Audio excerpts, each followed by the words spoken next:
Assalamualaikum warahmatullahi wabarakatuh. Halo Bapak dan Ibu calon guru penggerak di seluruh Indonesia. Perkenalkan, saya Sri Mulyana SPD, guru SMP Negeri 3 Ketungau Hilir, Kabupaten Sintang, Provinsi Kalimantan Barat.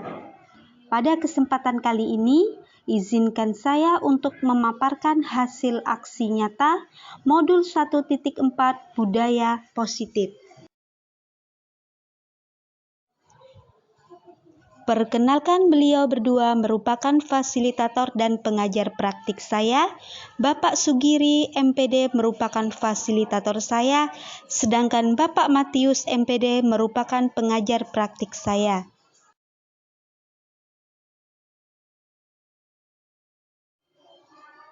Berikut ini merupakan rancangan tindakan untuk aksi nyata saya.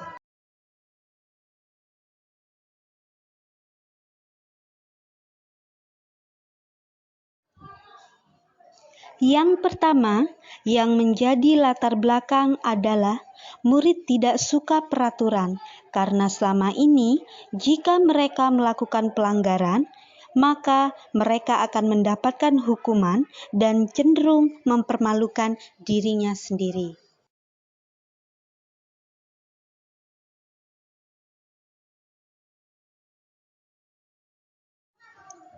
Yang menjadi tujuan dalam aksi nyata saya adalah 1.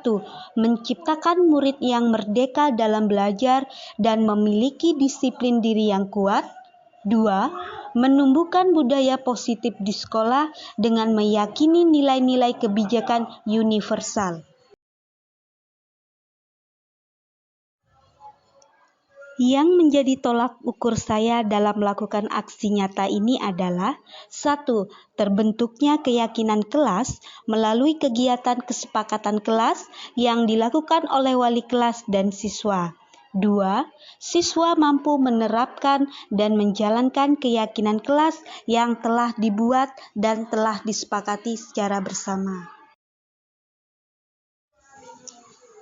Selanjutnya, lini masa tindakan atau langkah-langkah tindakan yang akan dilakukan adalah 1.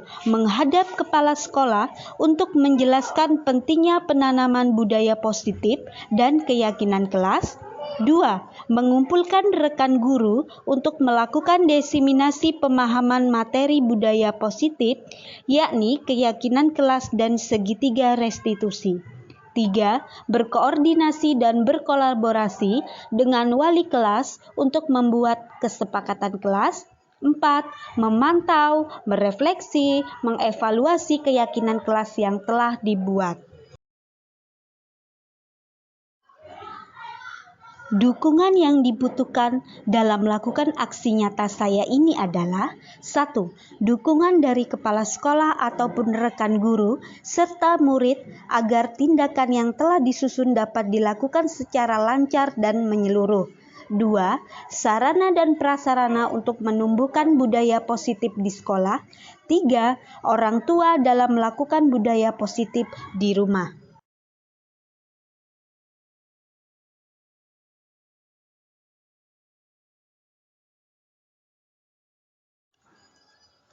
Berikut ini merupakan kegiatan diseminasi di sekolah mengenai pemahaman dan pengalaman budaya positif.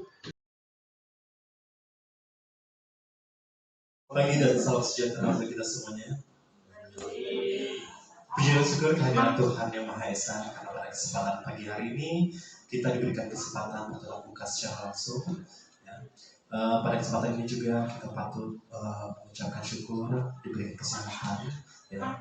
Karena pada pagi hari ini kita akan bersama-sama mendengarkan sosialisasi tentang penyebaran budaya positif, baik itu di sekolah ataupun di lingkungan sekolah.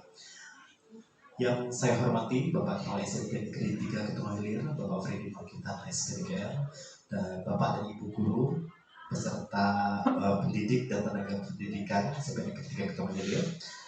Baiklah, pada kesempatan ini ada beberapa agenda yang akan kita bahas tentang sosialisasi ini, yaitu tentang diseminasi atau penyebaran pemahaman dan pengalaman penanaman budaya positif.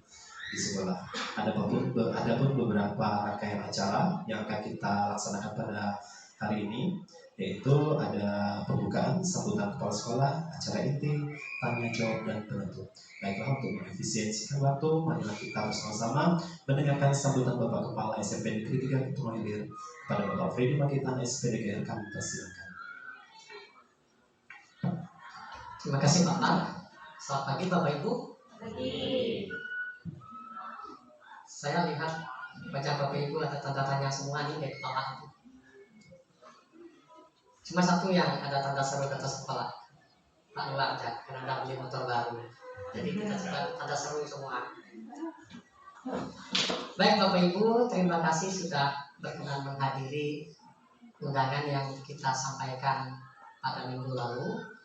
Di mana minggu lalu Ibu Sri Mulyana selaku CGP, calon guru penggerak yang saat ini sedang mengikuti pendidikan guru penggerak. Sudah berapa bulan Bu? Sudah pernah 4 bulan, tersisa 2 bulan lagi. Beliau mengabari saya bahwa ingin melakukan diseminasi bagaimana penyebaran pemahaman akan budaya positif di sekolah. Selebihnya nanti, detailnya nanti Ibu Sri Mulyana akan paparkan kepada kita semua. Maksud dari kegiatan ini adalah bagaimana setiap kita, baik itu selaku pendidik ataupun tenaga pendidikan, memiliki pemahaman yang sama dan sama-sama memahami bahwa memang ada budaya-budaya tertentu yang harus kita kembangkan di dalam kelas selaku guru mata pelajaran, di kelas masing-masing selaku wali kelas, atau di bidang kita masing-masing bagi Bapak Ibu yang memiliki tugas tambahan, ataupun di lingkup ruang kerja kita. Ada budaya-budaya positif yang memang selama ini sering kita lakukan, tetapi kita tidak sadari kalau itu memang harus kita kembangkan, harus kita terus lakukan setiap hari. Budaya positif yang mungkin paling sering yang dari awal kita tahu misalnya 3S, salam sapa ya. Tapi sebenarnya masih banyak budaya positif lain yang sebenarnya memang harus kita pahami sama-sama untuk kita terapkan secara khusus di kelas kita masing-masing dan di sekolah ini, supaya sekolah kita depannya semakin baik. Dan saya berharap nanti tidak hanya Ibu Sri Mulyana yang mengikuti program CGP. Saya sungguh memotivasi Bapak Ibu yang lain, terutama Bapak Ibu yang sudah berposisi sebagai P3K Bu Retno, dan Bapak Ibu yang nanti akan menjadi P3K per Januari nanti. Aminkan saja ya. Saya motivasi supaya Bapak Ibu nanti juga mengikuti jejak Ibu Ana menjadi CGP dan akhirnya menjadi penggerak. Karena kedepannya guru-guru penggerak itu diharapkan menjadi pelopor akan perubahan-perubahan iklim, paradigma, dan kebiasaan-kebiasaan baik dalam bidang pendidikan di kelas kita masing-masing. Kalau kelas yang Bapak Ibu kelola baik habits-nya, kebiasaannya, maka sekolah itu juga habits-nya akan baik.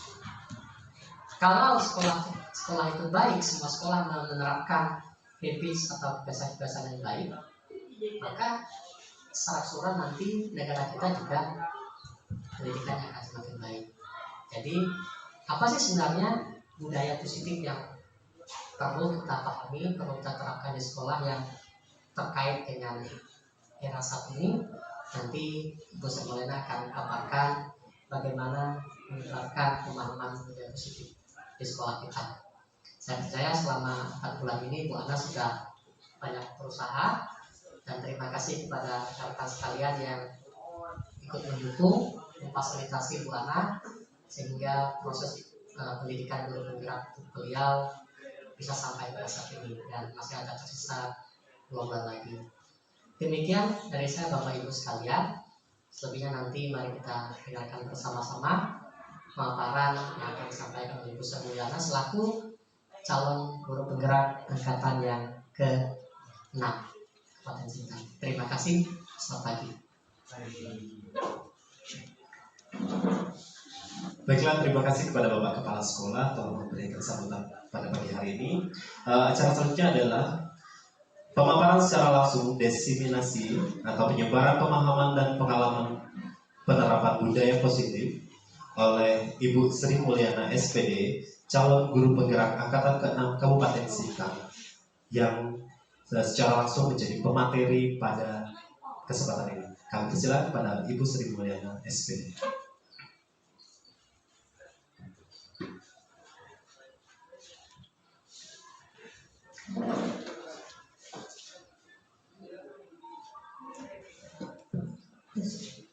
Assalamualaikum warahmatullahi wabarakatuh. Selamat pagi. Baik, terima kasih kepada moderator Bapak Fardiono SPD yang telah memberikan waktu kepada saya. Kemudian terima kasih juga saya ucapkan kepada Bapak Freddy Makitan SPDGR yang telah mengizinkan saya untuk melakukan diseminasi tentang aksi nyata penerapan budaya positif. Nah, sebelumnya saya hormati rekan-rekan Dewan Guru yang telah hadir di ruangan kantor ini, yang telah menyempatkan waktunya untuk bisa bersama mendiskusikan bagaimana untuk menyebarkan pemahaman dan budaya positif yang ada di sekolah kita nantinya. Kemudian pada kesempatan kali ini, jadi perjalanan saya di calon guru penggerak angkatan ke-6 Kabupaten Sintang dengan unit kerja SMP Negeri 3 Ketengong Hilir itu telah masuk pada tahap modul 1.4. Jadi dalam modul 1.4 itu merupakan subnya. Jadi kalau modul 1 itu terdiri dari 4 submodul, dan sekarang saya berada di posisi modul 1.4, dan di sini saya ditugaskan untuk berbagi dalam pemahaman dan pengalaman penerapan budaya positif yang telah saya laksanakan.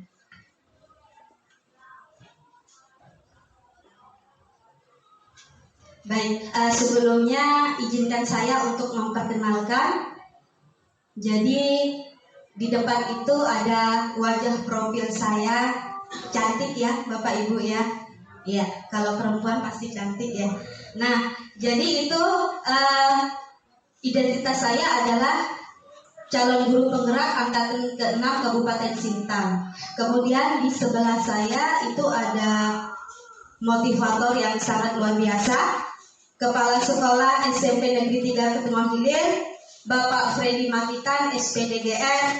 Beliau selalu memberi dukungan dan motivasi yang luar biasa dalam setiap pengembangan keprofesian, sehingga untuk saat ini saya bisa berada di guru penggerak angkatan ke-6. Kemudian di sebelahnya lagi ada pengajar praktik saya. Beliau adalah Bapak Matius. Beliau adalah yang mengarahkan, yang membimbing apa rangkaian-rangkaian kegiatan yang akan saya laksanakan sampai pada proses akhir. Kemudian yang keempat di sini ada Bapak Sugiri selaku fasilitator dari Balai Guru Penggerak Provinsi Kalimantan Barat. Mohon maaf mungkin fotonya tidak terlalu jelas. Kemudian jadi Pak Fasilitator Bapak Sugiri ini, jadi untuk Kabupaten Sintang sebagai informasi, angkatan ke-6 itu terdiri dari 2 kelas Bapak Ibu ya. Jadi kalau untuk saya itu masuk dalam kelas B. Nah itu untuk informasinya. Jadi ini perkenalan dari saya. Jadi beliau-beliau ini merupakan motivator bagi saya. Baik, saya ucapkan selamat datang para guru hebat semua. Jadi di depan ini merupakan profil dari Kepala Sekolah, Dewan Guru dan Staf Tata Usaha SMP Negeri 3 Ketengong Hilir. Saya yakin profil yang ada di depan ini orang-orang hebat yang luar biasa. Jadi di sini saya ingin mengajak Bapak Ibu guru semuanya, mari kita belajar bersama dan berkolaborasi untuk mewujudkan budaya positif di sekolah tercinta kita ini. Lanjut, jadi di dalam konsep utama modul budaya positif yang harus kita pahami di sini ada 7 poin ya, Bapak Ibu ya. Jadi yang pertama itu ada perubahan paradigma baru. Yang kedua disiplin positif. Yang ketiga ada kebutuhan dasar manusia. Yang keempat motivasi perilaku manusia. Yang kelima posisi kontrol restitusi. Yang keenam keyakinan kelas. Dan yang ketujuh adalah segitiga restitusi. Nah, poin ini yang akan menjadi ulasan kita kali ini untuk mewujudkan sekolah kita tercinta ini sebagai sekolah yang mampu mewujudkan peserta didik yang berprofil Pancasila. Baik, sebelum ke segitiga restitusi, mungkin saya juga awalnya bingung Bapak Ibu apa restitusi. Tapi setelah melalui proses tahapannya, lambat laun pelan-pelan saya sudah mulai memahami. Nah, di sini yang pertama ada pembelajaran dengan paradigma baru. Jadi pembelajaran ini dirancang berdasarkan prinsip pembelajaran yang berdiferensiasi sehingga setiap murid itu belajar sesuai kebutuhannya. Dan dari tahap perkembangan untuk mewujudkan profil pelajar Pancasila. Nah, sebelum adanya pembelajaran dalam paradigma baru, mungkin saya ya Bapak Ibu guru sebagai contoh itu mungkin paling sering di kelas itu menerapkan dalam proses pembelajaran, dalam penyampaian materi itu berpikir memberikan suatu materi atau pemahaman di dalam kelas itu diberlakukan sama. Jadi tidak ada perbedaan. Ternyata yang diinginkan untuk mewujudkan profil pelajar Pancasila itu bukan seperti itu Bapak Ibu. Rupanya ada perbedaan. Selama ini mungkin saya melakukan itu sama. Jadi setiap anak A sampai Z itu perlakuannya sama. Rupanya berbeda. Nah, jadi yang perlu kita tekankan di dalam implementasi kurikulum Merdeka itu mengarah pada pembelajaran berdiferensiasi. Jadi pembelajaran yang mengarahkan pada kebutuhan setiap anak itu unik, berbeda. Nah, itu dia. Nah, nanti akan diulas di bagian belakang. Kemudian, selanjutnya ada disiplin positif. Jadi, disiplin positif ini merupakan suatu peraturan yang harus ditaati. Nah, sehingga mereka itu disiplin dan memiliki nilai-nilai karakter dan nilai kebajikan universal yang berprofil pelajar Pancasila. Nah, mungkin Bapak Ibu guru saya rasa mungkin ada yang lebih dulu memahami dari saya, ya. Saya yakin itu. Jadi pada kesempatan kali ini tadi lupa saya menyampaikan bahwa mohon maaf sebelumnya. Jadi bukan di sini saya maksud untuk menggurui. Jadi kita di sini tujuannya adalah untuk belajar bersama. Jadi tidak ada istilah saya itu lebih pintar, tidak ada. Kita semua di sini belajar. Jadi saya yakin pengalaman Bapak Ibu guru di sini itu lebih luar biasa daripada saya. Nah itu. Jadi untuk mengingat kembali nilai kebajikan universal yang harus kita wujudkan di sekolah kita tercinta ini adalah, masih ingat dimensi profil pelajar Pancasila, Bapak Ibu? Masih? Pak Akbar? Ya, yang pertama mungkin beriman, bertakwa kepada Tuhan Yang Maha Esa dan berakhlak mulia. Kemudian yang kedua ada berkebinekaan global, gotong royong, mandiri, bernalar kritis dan kreatif. Terima kasih Bapak Freddy. Nah, nanti kita akan pelajari bersama Bapak Ibu. Kemudian rupanya ada yang melatar belakangi dalam kita melakukan suatu kedisiplinan atau peraturan tadi. Rupanya ada kebutuhan yang mendasari. Yang pertama itu adalah kebutuhan bertahan hidup. Maksudnya di sini apa? Kita sebagai manusia itu perlu yang namanya misalnya makan, minum. Jadi di sini sebagai manusia kita perlu sandang dan pangan untuk memenuhi kebutuhannya. Kemudian di sini ada juga kasih sayang dan rasa diterima.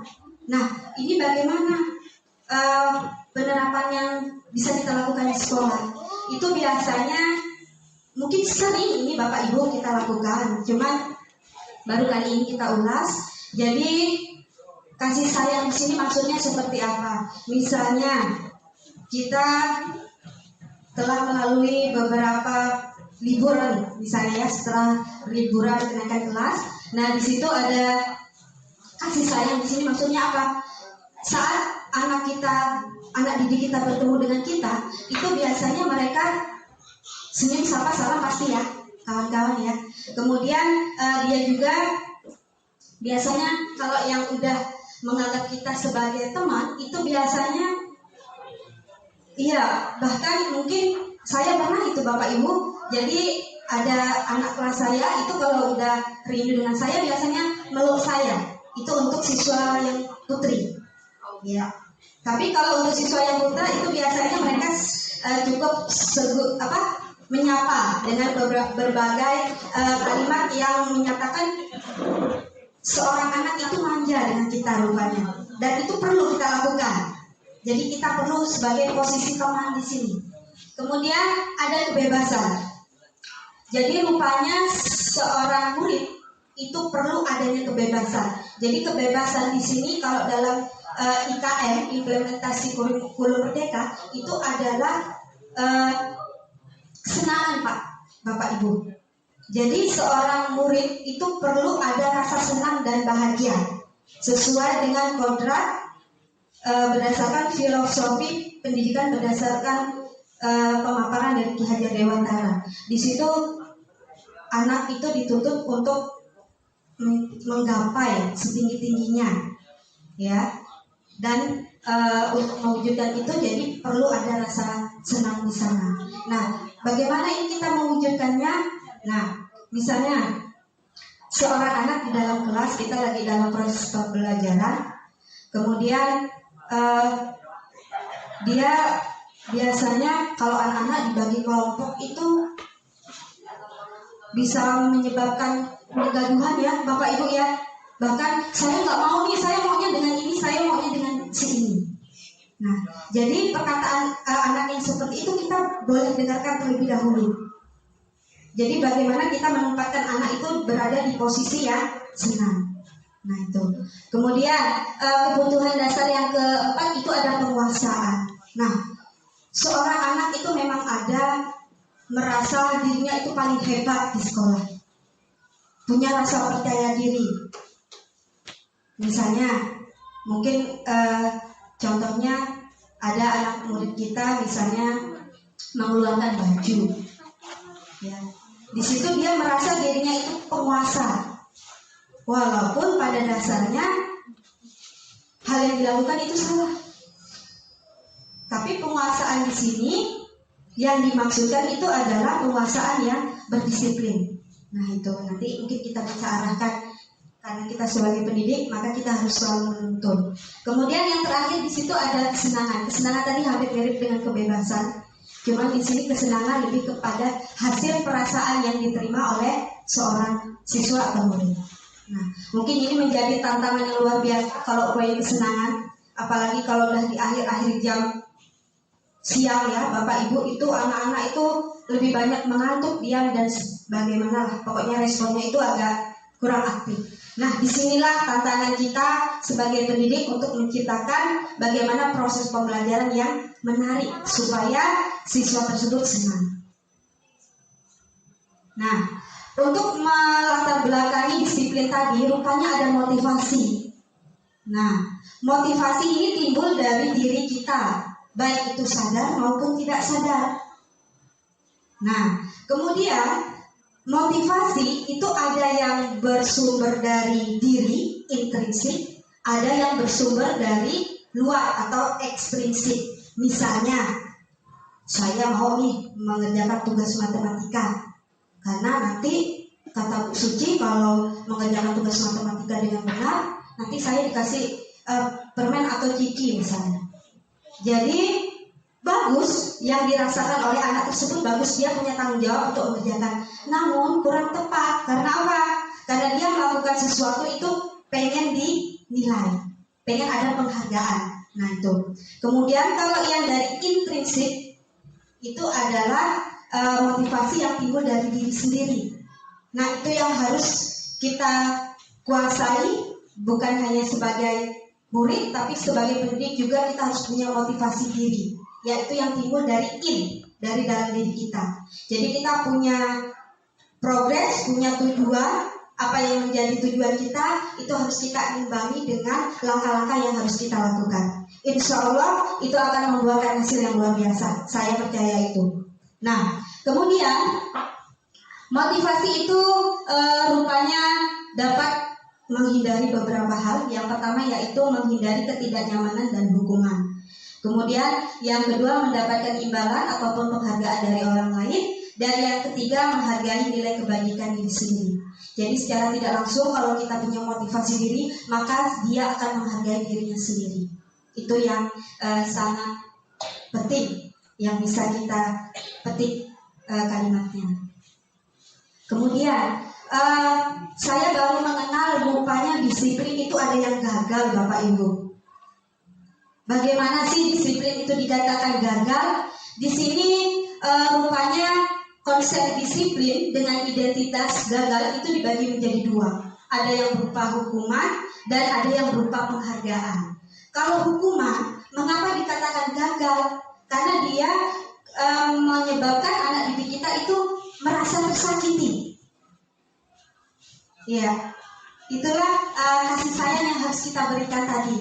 Bagaimana anak didik kita itu biar tidak tersakiti. Kemudian kalau kita berikan hukuman, itu akan membuat tidak nyaman. Kemudian murid merasa takut. Contohnya ini pernah saya alami ya Bapak Ibu. Kalau melihat saya, itu cepat-cepat bajunya dimasukkan. Jadi saya merasa murid itu takut dengan saya. Bukan dia melakukan itu bukan karena dia sadar akan harus menaati peraturan, tapi hanya takut dimarah saya misalnya. Nah itu mungkin yang akan saya perbaiki. Kemudian di sini hukuman juga bersifat memaksa. Misalnya tidak mengerjakan tugas, jadi kamu ibu hukum bersihkan kantor atau mengepel. Jadi kan itu memaksa. Padahal dalam diri siswa tersebut itu bisa jadi dia merasa dipaksa. Nah itu. Kemudian murid itu menyembunyikan kesalahan kalau kita bersifat hukuman. Nah, pada dasarnya tata tertib yang ada di sekolah kita ya itu luar biasa. Nanti akan bersama-sama kita berdiskusi untuk mengimbangi bagaimana tata tertib kita itu bisa terlaksana dengan baik. Karena ini berhubungan dengan budaya positif, Pak Freddy ya. Nah itu. Nah untuk yang menyembunyikan kesalahan ini saya pernah Bapak Ibu. Saya itu orangnya paling peka dengan yang namanya bau rokok. Nah, ada beberapa siswa itu masuk dalam kelas, kemudian terlambat. Saya udah berada di dalam kelas. Saya tanya apa? Kamu dari mana? Dari WC dan sebagainya alasannya. Tapi penciuman saya itu tidak bisa dibohongi akan masalah asap rokok misalnya, bekas hisapan rokok misalnya. Nah, di situ murid itu belajar untuk menyembunyikan kesalahannya. Berarti di situ udah ada nilai yang tidak jujur yang ada pada diri anak tersebut. Karena hanya apa mereka takut misalnya kalau misalnya ketahuan, kita tahu bahwa poin rokok itu lumayan ya Bapak Ibu ya. Nah itu. Nah, cuman di sini tetap kita salahkan tentang anak tersebut. Kembali lagi seperti yang kita jelaskan tadi, pada dasarnya itu adalah motivasi diri tadi. Nah itu. Kemudian murid menjadi rendah diri. Karena kalau udah diberi hukuman itu biasanya ada rekan-rekan, katanya, dia jadi cleaning service dan sebagainya misalnya. Ada yang mengolok seperti itu. Itu membuat siswa menjadi rendah diri. Dia merasa, walaupun kita tidak pernah merendahkan siswa di sini. Kemudian konsep disiplin yang dikatakan gagal dalam konteks penghargaan itu tidak efektif. Jadi siswa melakukan sesuatu hanya ingin mendapatkan imbalan. Kemudian bisa juga menimbulkan sifat iri. Ih, Bu Ana nih misalkan. Padahal saya pernah menjawab pertanyaan Bu Ana itu dengan baik misalnya. Tapi kok giliran waktu itu saya tidak dikasih penghargaan, kok giliran sini misalnya dikasih penghargaan. Nah itu tidak boleh. Kemudian mematikan kreativitas. Biasanya anak-anak yang udah melakukan kreativitas itu bisa terhenti. Misalnya ini contohnya nih, misalnya penerapan di rumah lah misalnya kan.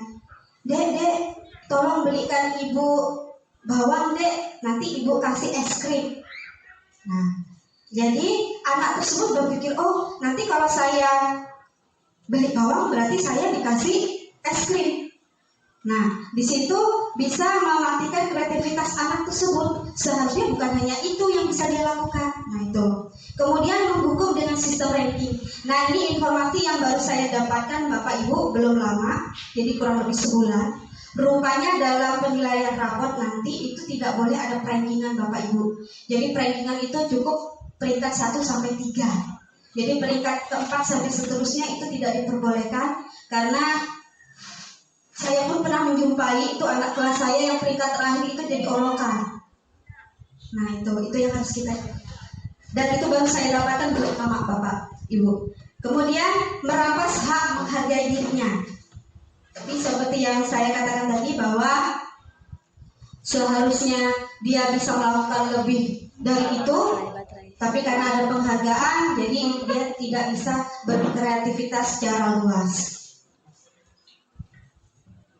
Kemudian ada disiplin yang dikatakan sukses itu bagaimana? Nah, di sini ada konsekuensi. Nah, ini Ibu yang saya rasa ini ada di tata tertib kita ya Bapak Ibu ya. Jadi kalau misalnya anak tersebut melakukan pelanggaran ini, konsekuensinya apa? Nah, itu ada di situ.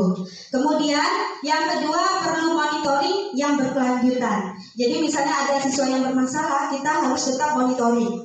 Nah untuk kelas saya Bapak Ibu, saya ada tantangan yang luar biasa di kelas 8A.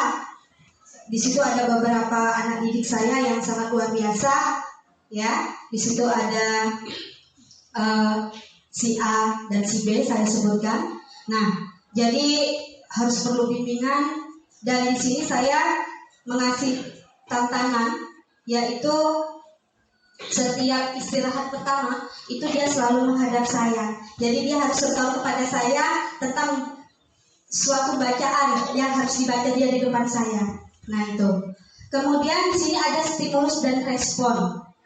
Kalau kita berikan konsekuensi, berarti anak itu ada stimulus yang baik. Ayo, kamu tidak kerjakan PR ngapa? Nah misalnya kan konsekuensinya apa? Masuk buku kasus Bu. Nah itulah luar biasa kita udah ada tata tertib. Nah, cuma nanti ditambahkan lagi dengan daya positif lainnya. Kemudian di situ murid akan menghargai peraturan. Kalau udah ada konsekuensinya tadi. Nah, jadi intinya tata tertib itu harus ditegakkan dengan baik supaya siswa-siswa tersebut bisa melakukan budaya positif. Kemudian kalau ada konsekuensi berarti menghilangkan waktu untuk mengurangi kesalahan. Seperti itu. Nah, kemudian di sini ada restitusi. Nah, kata restitusi ini baru saya dapatkan di saat program pendidikan guru penggerak Bapak Ibu. Jadi, apa sih restitusi itu? Merupakan murid yang bertanggung jawab untuk perilakunya. Itu sebuah tindakannya.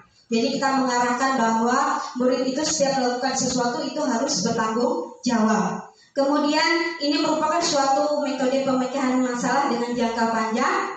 Kemudian dengan adanya restitusi, murid itu lebih menghargai dan menghormati orang lain.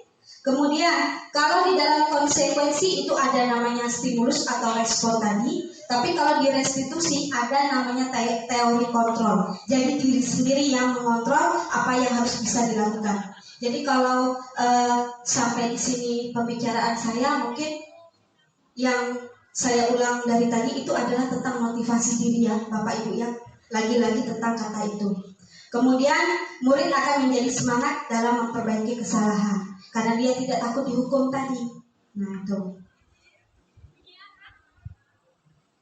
Nah, dalam konsep disiplin restitusi, jadi restitusi itu menurut Gosen 2004 merupakan proses menciptakan kondisi baik bagi murid untuk memperbaiki kesalahan mereka sehingga mereka dapat kembali pada kelompoknya dengan karakter yang lebih baik. Ada 3 langkah yang harus kita lakukan, yaitu menstabilkan identitas, validasi tindakan yang salah, dan keyakinan kelas. Itu contohnya seperti apa, nanti akan saya tampilkan videonya Bapak Ibu. Kemudian ada perbedaan antara hukuman, konsekuensi, dan restitusi. Ini saya ambil kasusnya yang paling sering kita alami, yaitu murid sering tidak mengerjakan PR. Nah, ini contohnya ya penerapannya. Kalau hukuman itu bagaimana kalau tentang murid yang tidak mengerjakan PR? Guru menghukum siswa misalnya berdiri di tiang bendera atau berdiri di depan kelas. Kemudian melihat siswanya tidak mengerjakan PR, saya sering itu melakukan, langsung marah. Rupanya itu salah yang saya lakukan. Kemudian konsekuensinya, guru memberikan kesempatan. Kalau konsekuensi, oh ya, kamu tidak mengerjakan PR, berarti ibu kasih kesempatan sampai besok jam sekian. Nah, ini yang pernah saya lihat di sekolah ini adalah penerapan yang pernah dilakukan oleh motivator kita, yaitu Bapak Kepala Sekolah Pak Freddy Makita. Beliau selalu memberikan waktu ya Pak ya. Kalau misalnya masalah tugas sebelum launching jam 7 misalnya, itu dikasih tenggang waktu.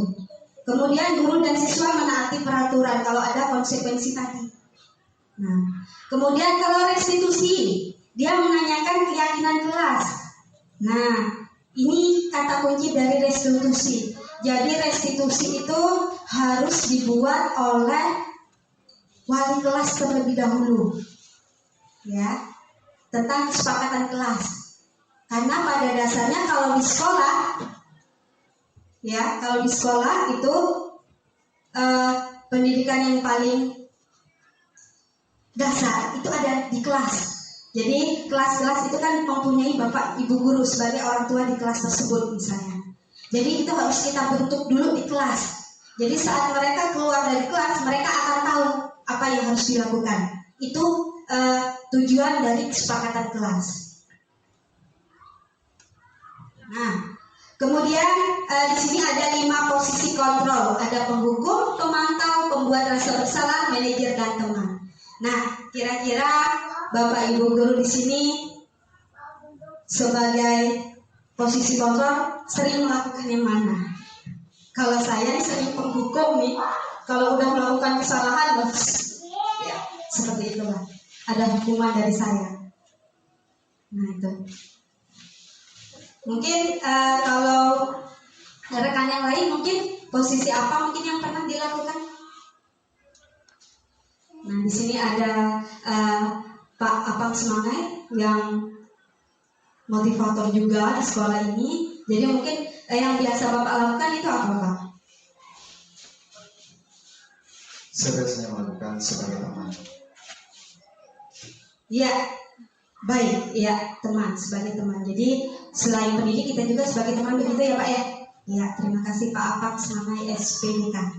Kemudian di sini rupanya berdasarkan modul yang telah saya capai, rupanya posisi kontrol yang harus kita kuasai itu bukan sebagai penghukum, bukan sebagai pemantau, bukan pembuat rasa bersalah, bukan sebagai teman, rupanya sebagai manajer.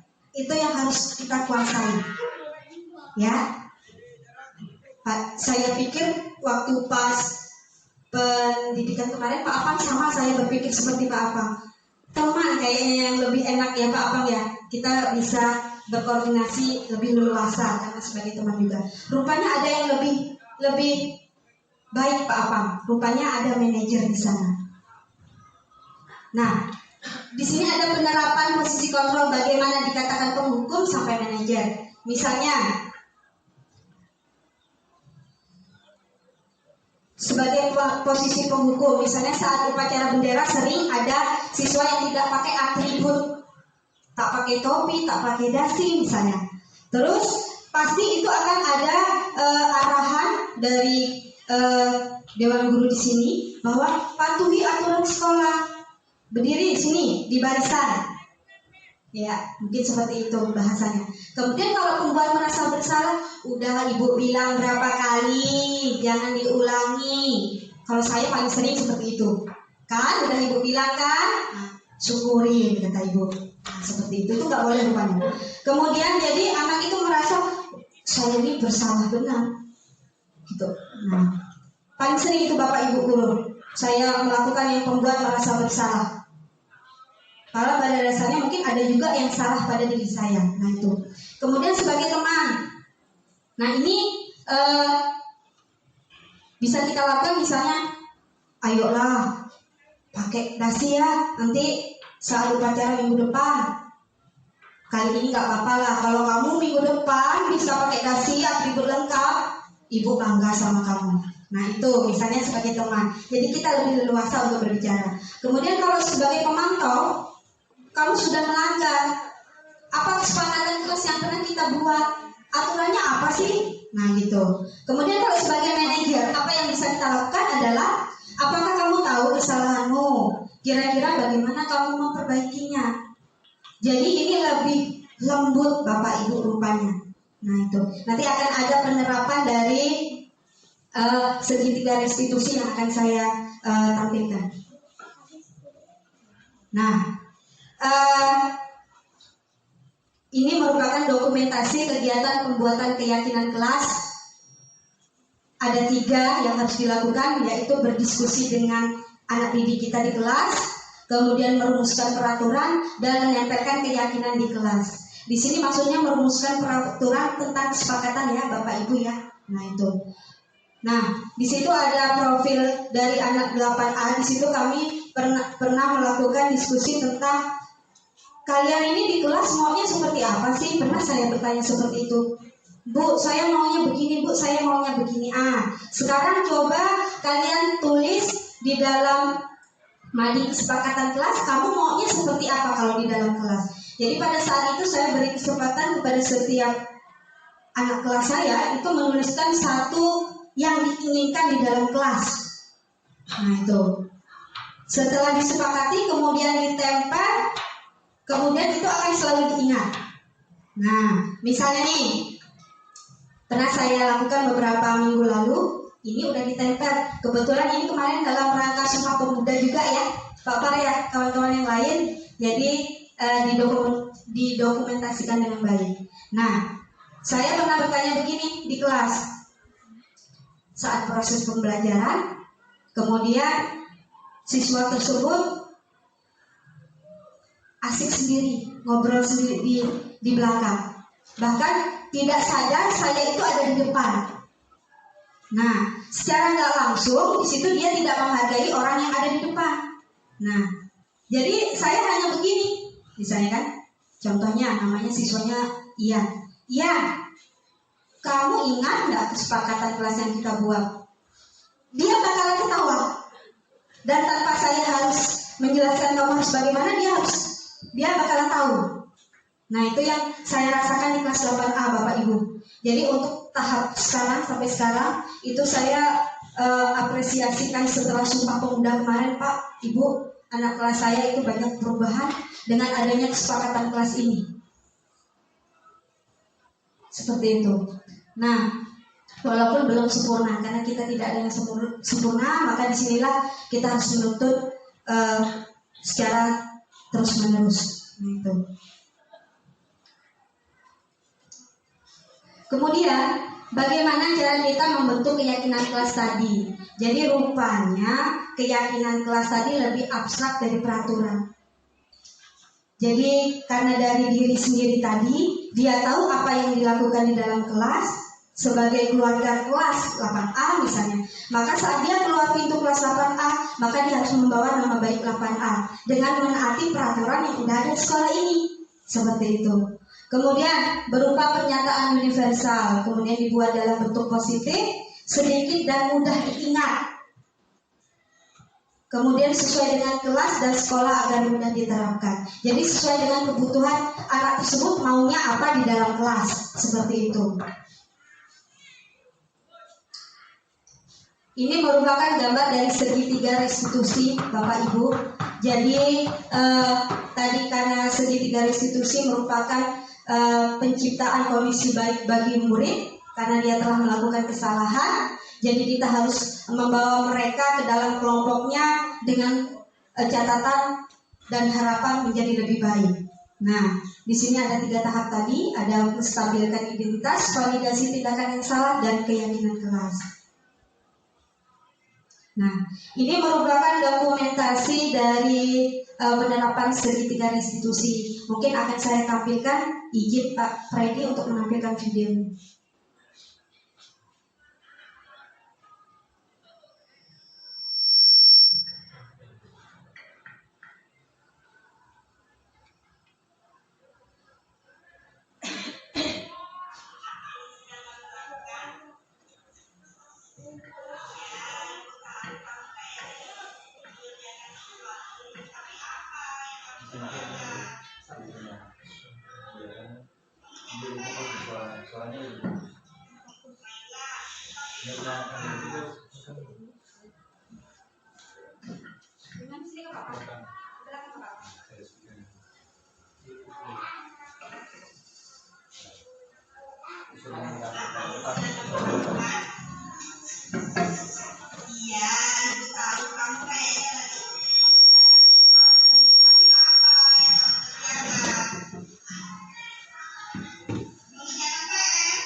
Ya, Bapak Ibu, itu merupakan contoh penerapan segitiga restitusi yang pernah saya lakukan beberapa waktu lalu. Jadi saya kalau udah istirahat itu biasanya sambil mau ke kantin itu jalan-jalan. Biasanya saya kalau di kelas saya itu kalau misalnya istirahat pintunya belum tertutup, biasanya saya lihat dulu ada apa mereka di sana. Rupanya kasus yang sering saya jumpai di kelas saya itu paling sering anak-anak itu ngerjakan PR itu di sekolah. Nah, seperti itu. Jadi saat saya melihat itu, maka saya terapkan dan saya dokumentasikan di dalam penerapan segitiga restitusi. Kemudian di gambar yang pertama itu waktu saya mengajar, itu pernah saya menjumpai anak itu tidur. Saya tidur sepulas-pulasnya. Bahkan saya bertanya ke kawan-kawan yang lain, apakah suara ibu ini kurang keras? Keras, Bu, katanya. Jadi nggak peduli Bapak Ibu tidur, bahkan mungkin nyenyak lah. Nah, setelah saya telusuri, kalau berdasarkan segitiga restitusi, rupanya kita nggak boleh langsung menghukum anak itu di kelas saat itu. Nah, yang saya lakukan adalah nanti kalau saya bangunkan, kemudian nanti kalau istirahat, kamu jumpa ibu di kantor. Nah, ngomong berdua secara pribadi, nah itu baru saya arahkan, tadi tindakan kamu itu salah. Jadi seharusnya yang kamu lakukan itu dalam kelas itu bagaimana? Nah, itu penerapan dari segitiga restitusi. Jadi kalau ada anak-anak kita yang membuat suatu kesalahan, itu nggak bisa langsung kita salahkan di depan kawan-kawan yang lain. Itu yang bisa saya petik dari sini. Dan setelah saya terapkan itu, walaupun anak itu memang salah, tapi hubungannya dengan saya itu malah makin dekat Bapak Ibu.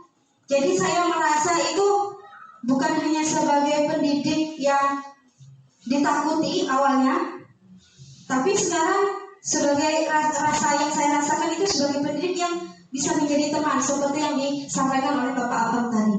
Nah, seperti itu. Jadi kalau saya mau masuk kelas, itu biasanya padahal saya mau masuk kelas 8A. Kelas yang lain itu udah, woi Bu Ana katanya. Jadi saya mikir, iya ya, kok saya digitukan. Oh, berarti saya ini mereka itu menyegani saya hanya karena saya menakuti saya. Jadi bukan menyegani saya bukan karena menghormati rupanya. Makanya saya rubah pelan-pelan seperti itu. Nah, lanjut. Oke. Rupanya dalam penerapan program disiplin atau budaya positif itu hendaknya seorang guru memiliki standar kepribadian, keprofesionalan dan sosial yang baik, di mana guru mampu merefleksi pada posisi kontrolnya sebagai manajer dan bagaimana perjalanan dirinya sebagai among yang menuntun segala kodrat pada anak mencapai kemerdekaan dan kebahagiaan dan mewujudkan pelajar yang berprofil pelajar Pancasila atau Merdeka Belajar, karena ini merupakan tujuan dari kurikulum kita ke depannya.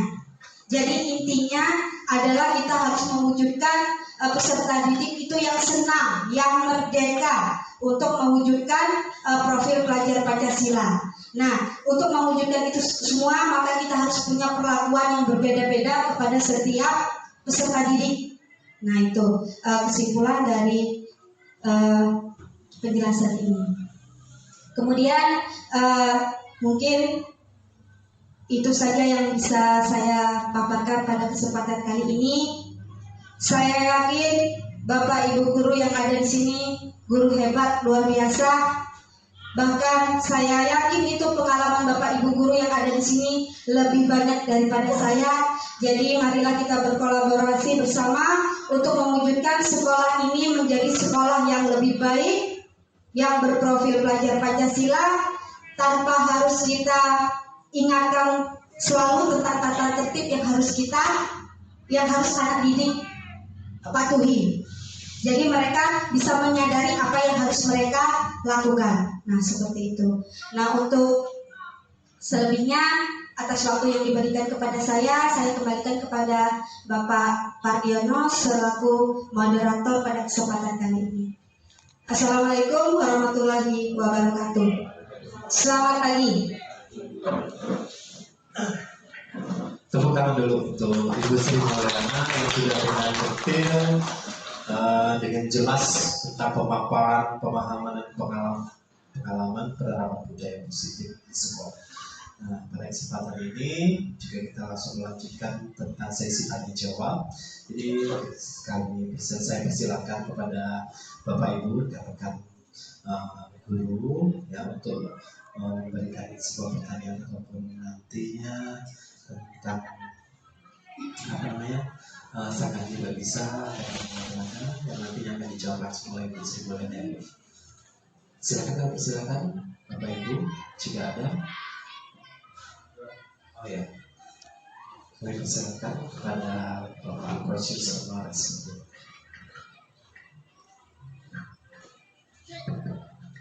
Baik, terima kasih atas kesempatan yang diberikan kepada kami. Setelah saya mendengarkan paparan dari Ibu Sri Mulyana SPD, ada beberapa hal yang menurut saya terjadi pro dan kontra selama ini yang kita lakukan di sekolah kita, yang mana ketika pada saat kenaikan kelas selalu terjadi pro dan kontra. Ada guru yang ngotot jadi penghakim, jadi polisi dan sebagainya. Ada juga guru yang memang punya hati mulia walaupun harus berbentur melawan aturan dan sebagainya. Setelah saya mendengarkan paparan tadi, memang sebenarnya seorang guru itu dia bukan penghukum, bukan juga mencari kesalahan. Karena saya selalu mengatakan kita ini adalah seorang guru yang menawarkan jasa karena kita dibayar, bukan kita menawarkan jasa mendapatkan keuntungan. Sehingga sebenarnya selayaknya tugas kita sebagai seorang guru itu adalah seorang manajer yang mau mengerti, mau mendengarkan, mau memahami permasalahan-permasalahan yang ada di sekolah ini, terutama terhadap siswa kita yang tidak bisa kita pandang rata, baik dari segi ekonomi, kemudian dari segi fasilitas. Karena saya jujur terkadang sempat risih karena memang ada juga guru yang memang sifatnya selalu ingin menerapkan 100% apa yang sudah kita sepakati, tetapi tidak memikirkan dampaknya ke depan. Kenapa saya mengatakan seperti itu? Karena kita di sini menawarkan jasa. Ketika kita bisa memahami, kemudian membimbing mereka yang dari awal kita tahu inputnya kita tuh dari mana sih. Jangan kita hanya memikirkan outputnya, tetapi kita harus tahu dulu inputnya kita input tuh dari mana sih. SD dari mana sih, dari keluarga mana sih, kan seperti itu yang saya katakan. Sehingga saya tidak pernah menolak untuk menjadi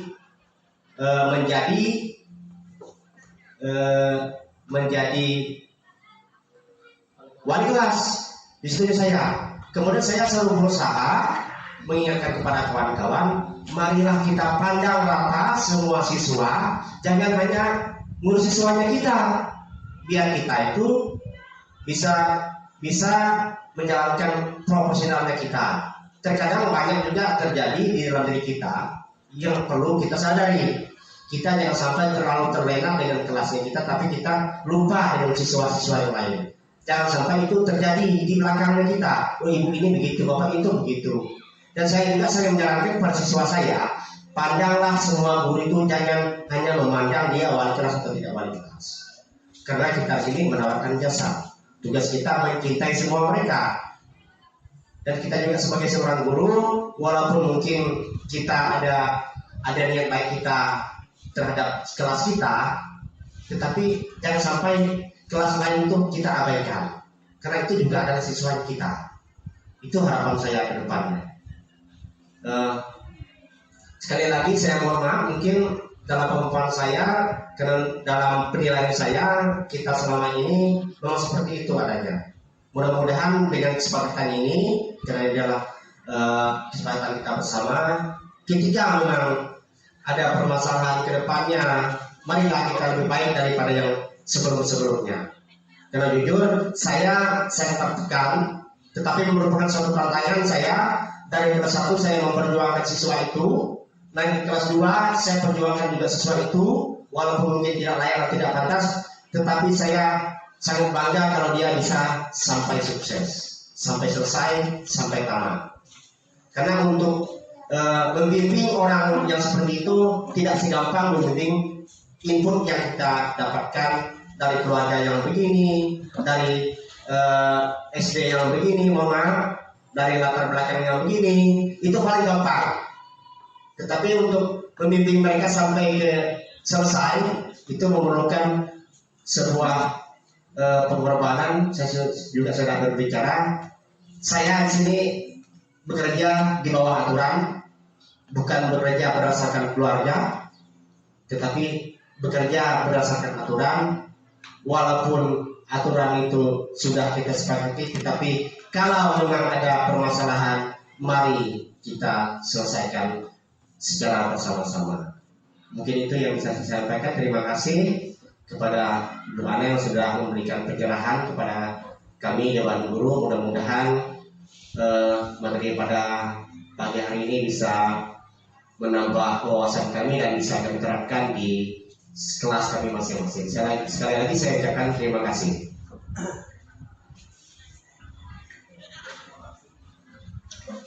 Ya, izin Pak Moderator saya langsung tanggapi ya. Jadi terima kasih Pak Anwar. Jadi satu kalimat yang saya petik dari Pak Anwar adalah intinya marilah kita berkolaborasi. Benar Pak Anwar? Untuk memajukan ini semua. Karena misalnya Pak Anwar, hanya Pak Anwar saja yang bersemangat, tapi kalau ada satu yang tidak bersemangat, maka kita tidak akan bisa maju. Mungkin itu dari saya Pak. Saya kembalikan ke moderator. Saya ucapkan terima kasih kepada Pak Anwar yang sudah memberikan tanggapannya terhadap paparan dari Ibu Sri Mulyana, dan juga terima kasih juga Ibu Sri Mulyana sudah langsung menjawabnya, Bu ya. Kami persilakan kembali kepada kawan-kawan atau rekan-rekan baru yang ingin bertanya ataupun memberikan tanggapan terhadap paparan tadi ya tentang budaya positif sekolah. Silakan, kami persilakan. Apa? Bu Suci, Bu Nur Heti, Pak Jarji, Ibu Retno, atau Ibu Raffi, atau Bapak Kepala Sekolah mungkin mau menanggapi? Oh ya, silakan kawan-kawan. Saya dapat. Oh ya, silakan Pak Abang sebagai SPDK.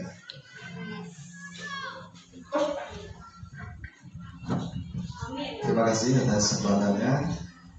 Tadi saya mendengarkan paparan dari Ibu Sri Mulyana tentang kita guru sebagai manajerial ya. Tadi saya mendengarkan paparan tentang itu, bahwa kita sebagai guru harus menjadi seorang manajer bagi siswa, yang dimana kita harus membuat siswa itu menyadari kesalahannya. Namun terkadang dalam penerapan di lapangan, entah itu siswa yang bebal ataupun mungkin terlalu banyak kesalahannya, sehingga ketika seorang guru menanya, kamu tahu enggak apa masalahmu, kenapa kamu dipanggil di sini? Kita beri waktu beberapa menit untuk mikir pun enggak ada jawaban. Entah dia enggak menjawab, entah dia enggak tahu, benar-benar enggak tahu kesalahannya, enggak menyadari, ataupun mungkin menyembunyikan tadi ya. Itu apa yang tindakan yang harus kita lakukan agar sesuatu mampu mengingat semua kejadian yang mungkin waktu kejadiannya sudah beberapa minggu lalu, sudah beberapa bulan lalu, atau bahkan mungkin semester lalu gitu. Jadi apakah kita sebagai seorang manajer harus menyebutkan ketika siswa itu bungkam di hadapan kita? Apakah kalau kita menyebutkan kesalahannya, apakah kita termasuk seorang guru yang apa tadi itu mencari masalah? Cuek yang tadi mana? Yang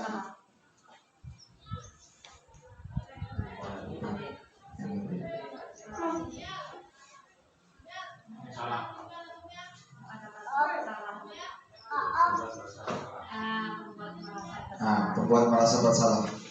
Jadi apakah kita tuh, tindakan kita ketika kita menyebut kesalahan siswa itu mempengaruhi mentalitas anak, ataupun mungkin kita beri dia waktu yang lebih panjang lagi berhari-hari untuk mengingat kesalahannya. Dan itulah yang saya tanyakan. Terima kasih.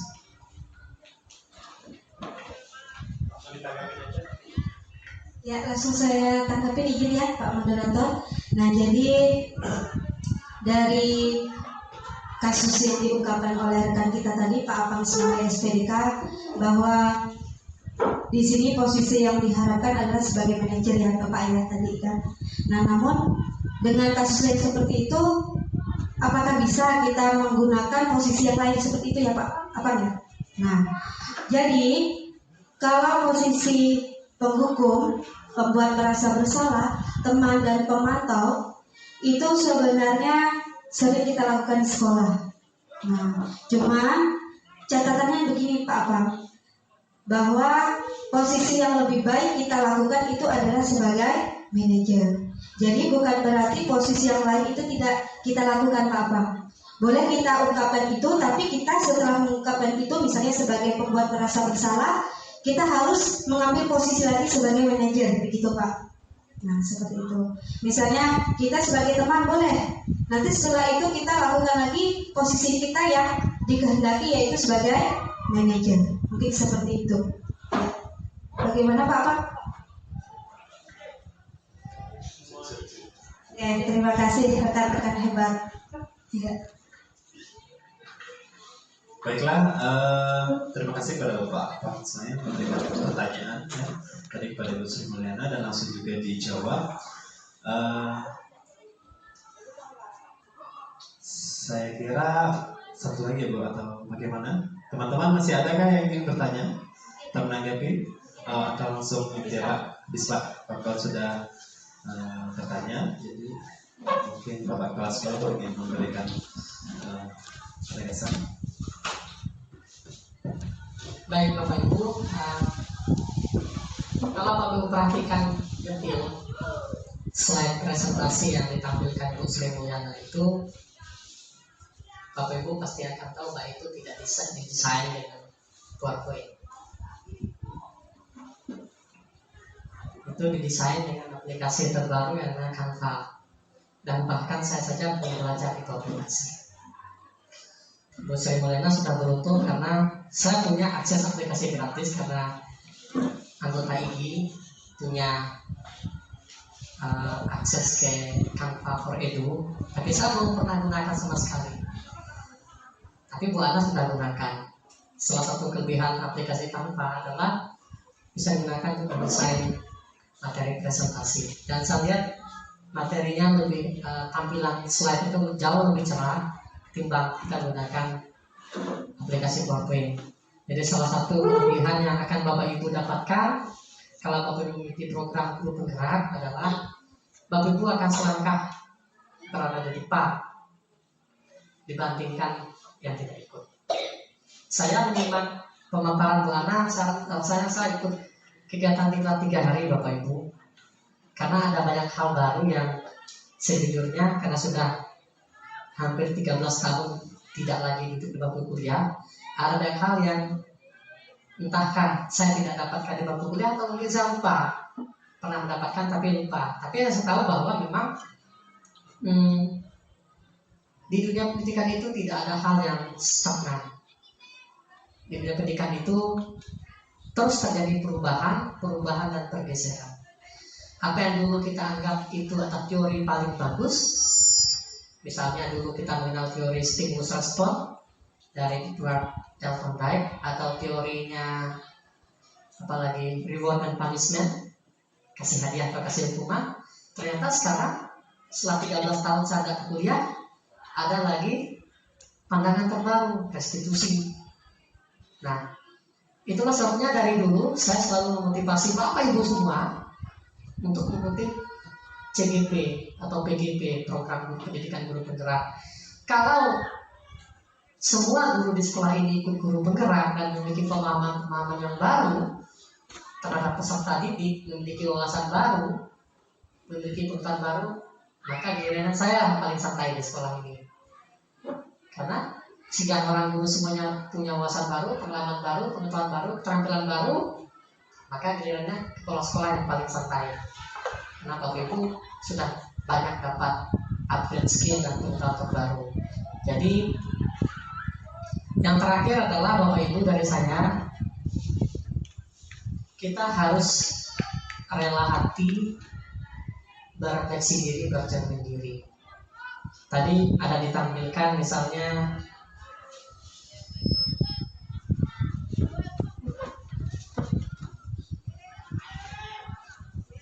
kondisi kontrol.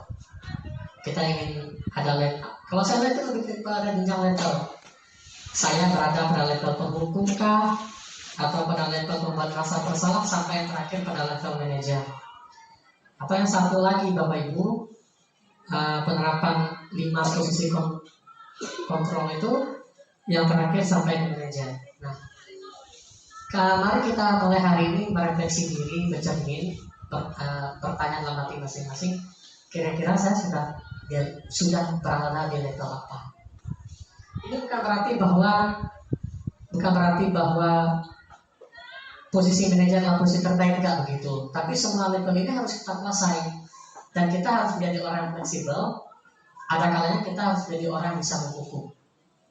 Tapi ada kalanya juga kita harus menjadi guru yang bisa menimbulkan siswa itu merasa bersalah. Tapi ada kalanya kita harus bisa bertindak sebagai teman.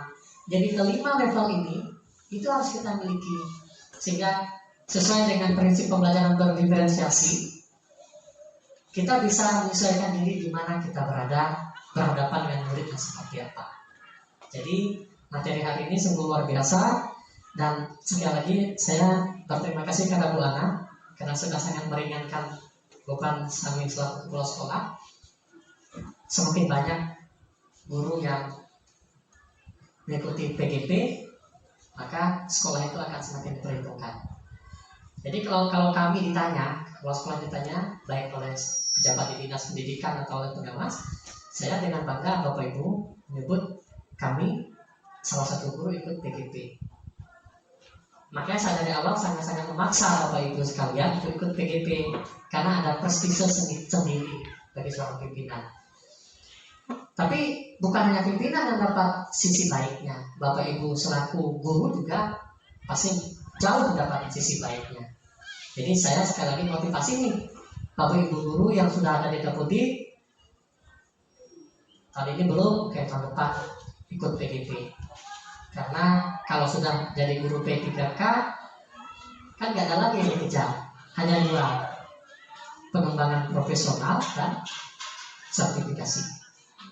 Itu harus berjalan beriringan. Oke, itu ya Bapak Ibu. Overall hari ini tampilan Bu Ana sangat luar biasa. Terima kasih, keren sekali. Materi juga sangat bagus. Jadi kita hari ini belajar lagi Bapak Ibu.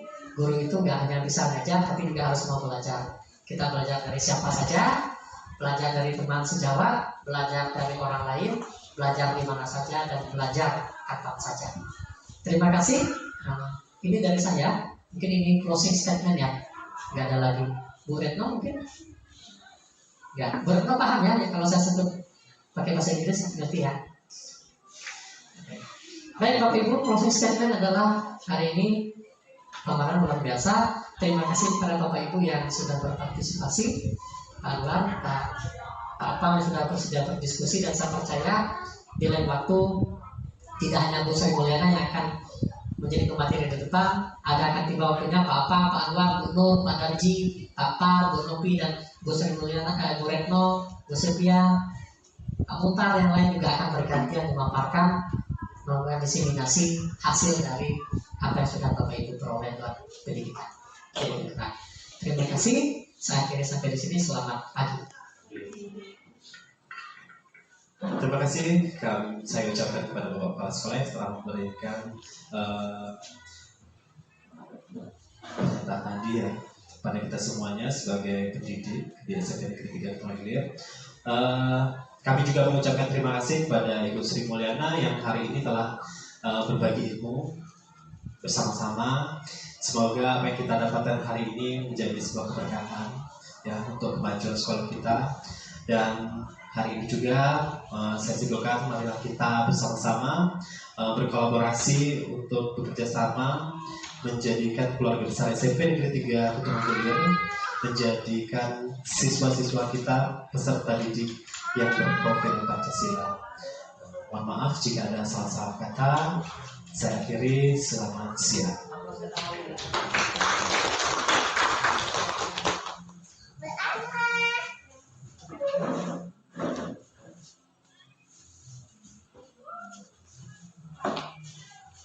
Infonya dong, jadi ditutup kan? Belum. Cuma lain.